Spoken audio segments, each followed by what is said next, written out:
Bonjour et bienvenue dans cette nouvelle leçon de GeoModel dans laquelle nous allons voir comment avoir les résultats de notre estimation des ressources pour la couche pour laquelle nous avons créé les modèles numériques. Alors, déjà, vous devrez savoir que pour y arriver, il y a des paramètres que vous devez avoir. Donc, ces paramètres, nous allons l'illustrer par ces formules-là. Donc, pour faire votre estimation des ressources, vous devez générer évidemment ou avoir trois variables. Vous devez avoir la teneur moyenne, vous devez avoir votre tonnage et vous devez avoir justement votre volume. Donc, pour dire que votre gisement est connu, vous devez avoir ces trois paramètres-là. Et ce qui est intéressant, c'est que le troisième paramètre est déterminé par les deux premiers paramètres. Donc, les volumes et les volumes, la densité, et plutôt les volumes et la teneur moyenne permettent de déterminer les tonnages. Or, si vous ne connaissez pas les tonnages de votre gisement, vous ne pouvez pas dire que vous connaissez votre gisement. Et pour ce qui est des tonnages, nous avons deux types de tonnes. Nous avons la tonne humide et nous avons la tonne sec. La tonne humide se calcule justement en multipliant les volumes de la couche par la densité. Et la densité, vous savez, vous pouvez mesurer la densité plus facilement en prenant l'échantillon de la couche, en bien sûr l'apaisant dans l'eau et l'apaisant donc à sec, ça veut dire après avoir séché et pesé l'échantillon.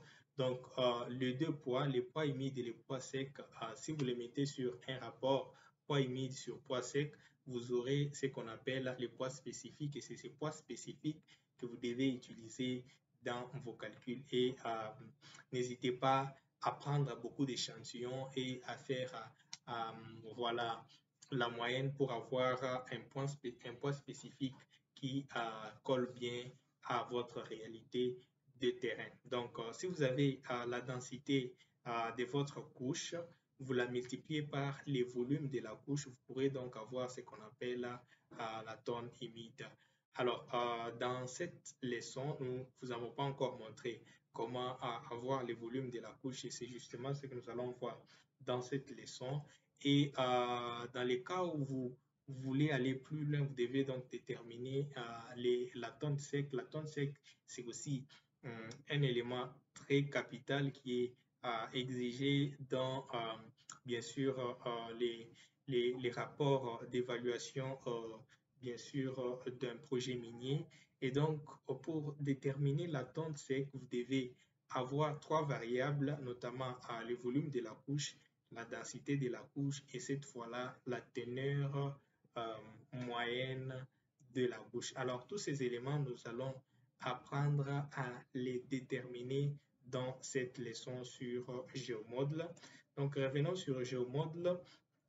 Et là, nous avons les modèles numériques de la couche, mais ce n'est pas ce qu'on a besoin pour déterminer les volumes. Pour déterminer les volumes, nous avons plutôt besoin du modèle géologique de cette couche-là, bien sûr, qui s'intègre par rapport à ces modèles numériques.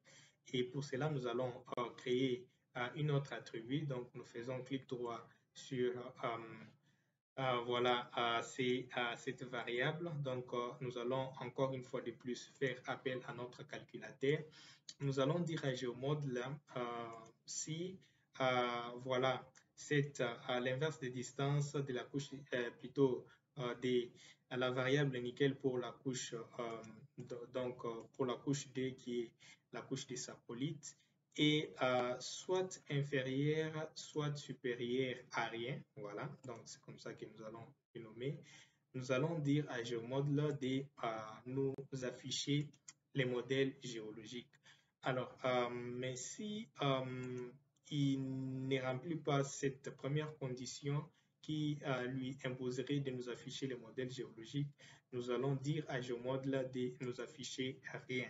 Donc, nous allons fermer cette parenthèse et nous allons donner les noms voilà, à cette variable pour dire l'inverse des distances pour la ténère nickel pour la couche D. Et cette fois-ci, c'est uniquement pour nous ressortir les domaines lithologiques. Donc, lith, nous allons cliquer sur évaluer et puis sur OK.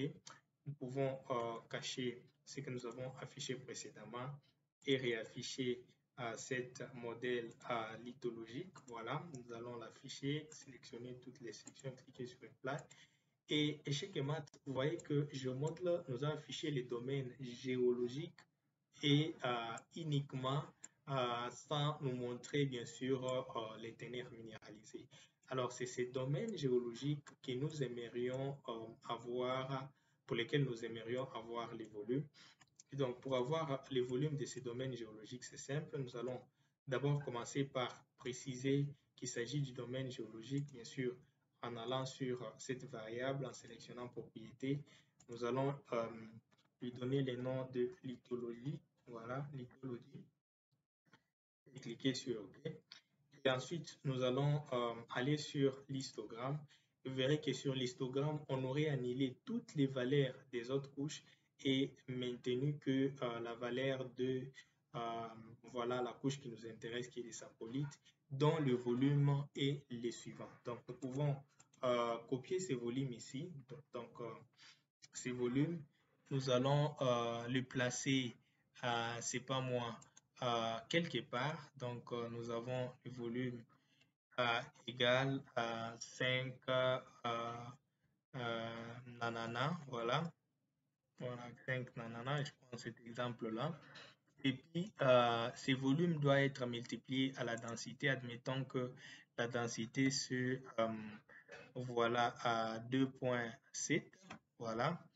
Et ensuite, voilà, cette valeur que nous aurons sera tout simplement le tonne humide, la tonne humide, la tonne humide.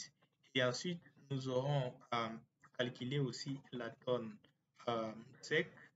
Et là, nous allons dire que c'est égal à 50 nanana, tel que vous avez pu les voir sur les logiciels, multiplié par 2 points, voilà, 2,7 qui pourrait être bien évidemment la densité, multiplié par, là il va nous rester d'intégrer la teneur moyenne. Et si vous vous demandez déjà comment trouver la teneur moyenne, vous pouvez revenir sur les domaines. Voilà, la teneur moyenne, nous n'allons pas prendre voilà les domaines géologiques pour trouver la teneur moyenne. Plutôt, nous allons rentrer sur les domaines numériques. Donc, nous faisons clic droit et nous allons vers l'histogramme. L'histogramme nous sera généré avec des valeurs statistiques correspondant à celui-ci. Et là, nous allons notamment chercher la valeur moyenne.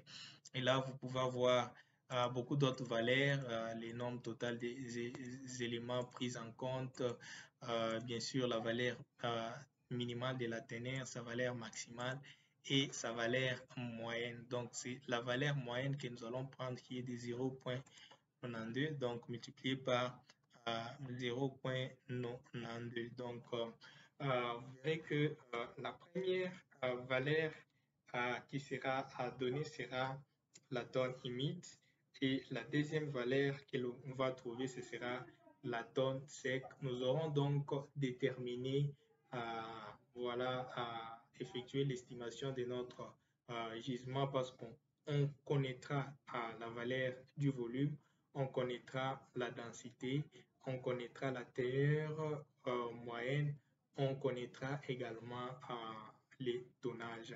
C'est donc de cette façon qu'on peut faire l'estimation sur les logiciels GeoModel. J'espère que cette leçon vous aura plu. Si c'est le cas, n'hésitez pas à nous encourager et nous sommes bien disponibles pour recevoir vos questions. Nous vous disons ciao, à bientôt pour un prochain numéro.